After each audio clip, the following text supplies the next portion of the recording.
হতাশায় বিশ্বকাপ শুরু করলেন ক্রিশ্চিয়ানো রোনালদো। ডিআর কঙ্গোর কাছে আটকে গেল তার দল পর্তুগাল। হুয়াও নেভেসের গোলে লিড পেলেও প্রথমার্ধের যোগ করা সময়ে তা হাতছাড়া করে সেলেসাও। নিষ্প্রাণ রোনালদোর দিনে ইতিহাসে প্রথমবারের মতো পয়েন্ট পেল আফ্রিকান এই দেশটি।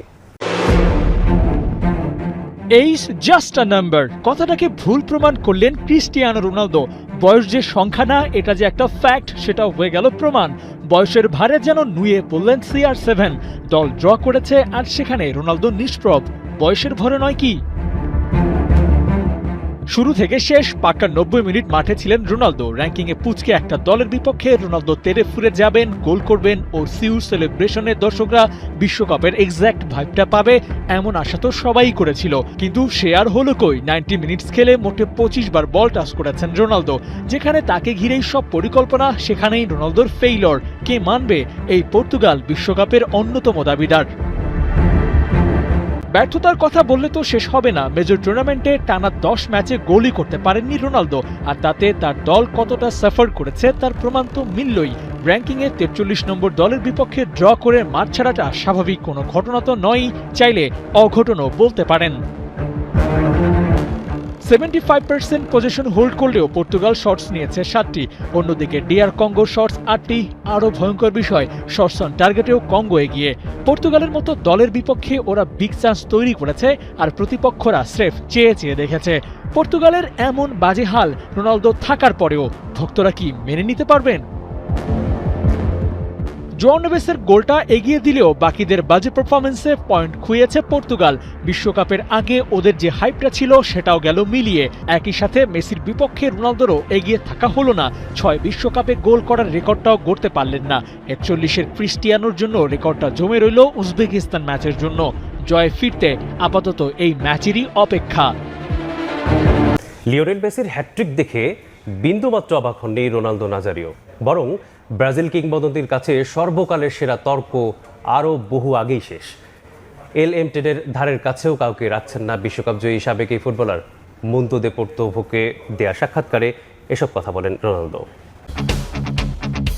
ফুটবল কেবল খেলা নয়, এটা একটা আবেগের নাম। এই আবেগের কেন্দ্রবিন্দুতে থাকে একটি জটিল প্রশ্ন: কে হলেন সর্বকালের সেরা ফুটবলার? এই তর্কে কখনো পেলে, ম্যারাডোনা, রোনালদো নাজারিও, কখনো আবার শোনা যায় মেসি কিংবা ক্রিস্টিয়ানো রোনালদোর নাম। তবে দ্য ফেনোমেনন থামাতে চান এই তর্ক। লুকোচুরি বাদ দিয়ে ঘোষণা দিলেন মেসির নাম। বিশ্বকাপের চলতি আসরে খেলতে নেমে মেসি গড়েছেন একের পর এক রেকর্ড। 2022 সালে শিরোপা জিতে ক্যারিয়ারে পূর্ণতা তো ছিলই, সেটাতে এবার বাড়তি রঙের ছোঁয়া দিলেন 40 ছুঁই এই ফুটবলার। বিশ্বমঞ্চে ছিল না হ্যাট্রিক, সেটাও পূর্ণ করলেন রেকর্ড করে। সঙ্গে বিশ্বকাপে সবচেয়ে বেশি মিরোস্লাভ ক্লোসার 16 গোলের পাশে এখন জ্বলজ্বল করছে মেসির নাম। আলজেরিয়ার বিপক্ষে এমন কীর্তি করার পর ফুটবল বিশ্বে প্রশংসায় ভাসছেন মেসি। সেই স্রোতে গা ভাসিয়েছেন রোনালদো নাজারিও। তবে আর্জেন্টাইন জাদুকরের রেকর্ড ভাঙা নিয়ে অবাক হওয়ার কিছুই দেখছেন না তিনি। রেকর্ড তো গড়াই হয় ভাঙার জন্য, আর যিনি এই রেকর্ড ভেঙেছেন তার এমন কীর্তিতে বিশ্বের কোনো ফুটবল ভক্তের অবাক হওয়ার কথা না। তাছাড়া আর্জেন্টিনা তো এই টুর্নামেন্টের বর্তমান চ্যাম্পিয়নও। অবশ্য মেসির এমন পারফরম্যান্স নতুন কিছু নয়। গত 20 বছর ধরেই নিজের পায়ে ফুটবল বিশ্বকে মুগ্ধ করেছেন তিনি। তাই নিজ দেশের মহাতারকা পেলেকে বাইরে রেখে মেসিকেই বেছে নিয়েছেন দ্য ফেনোমেনন। তার চোখে সেরা একজনই। এমনকি তিনি মনে করেন কোনো লুকোচুরি নয়, এখন সময় এসেছে পুরো বিশ্বকেই এটা মেনে নেওয়ার।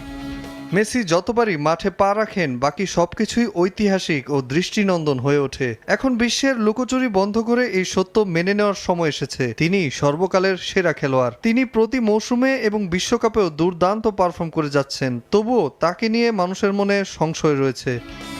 আগামী 22 জুন ডালাসে অস্ট্রিয়ার মুখোমুখি হবে বর্তমান চ্যাম্পিয়নরা। ম্যাচটিতে একটি গোল করলেই বিশ্বকাপের সর্বকালের সেরা গোল স্কোরারের মুকুট পরবেন মেসি। মার্টিনেজদের জয়ের দিনে ক্রিকেটে অজিদের বিপক্ষে অসহায় টাইগাররা। মেসি আলজেরিয়ার বিপক্ষে গোল করেছেন 3টি। মেসির জার্সি নাম্বারটাও 10। সেই 10 রানেই অজিদের বিপক্ষে সাজঘরে ফিরেছেন 3 টাইগার ব্যাটার। দিন শেষে সান্ত্বনা হিসেবে রইল মুস্তাফিজুর রহমানের ছক্কা হাঁকানোটা এবং ব্যাট হাতে শেখ মেহেদীর একা লড়াই চালিয়ে যাওয়াটা। শেষ দিকে 4 অজি ব্যাটারদের তাদের দলীয় 100 রানের আগেই সাজঘরে ফিরিয়ে কেবল ম্যাচ জয়ের স্বপ্নটাই দেখাতে পেরেছেন টাইগার বোলাররা। তবে শেষ পর্যন্ত দেখতে হয়েছে সেই হারটাই। বাকি এখনো সিরিজে 2 ম্যাচ।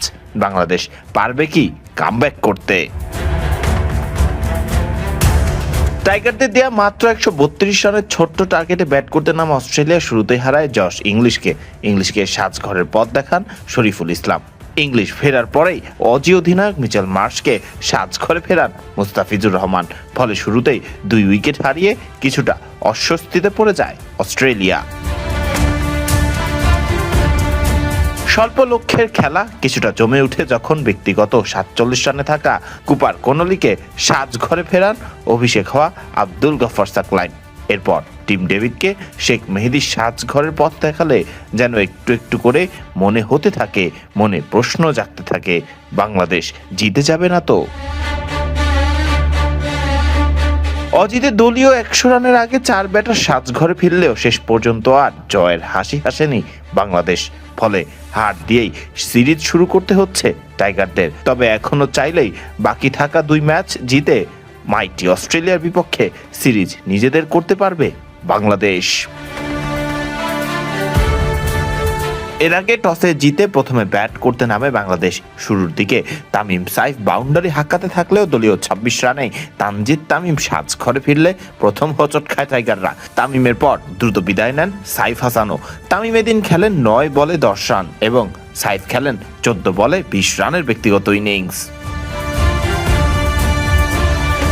অধিনায়ক তাহিদ হৃদয় এদিন ব্যাট করতে নেমে শুরুতে এসেই ছক্কা হাঁকালেও উইকেটে টিকতে পারেননি বেশিক্ষণ।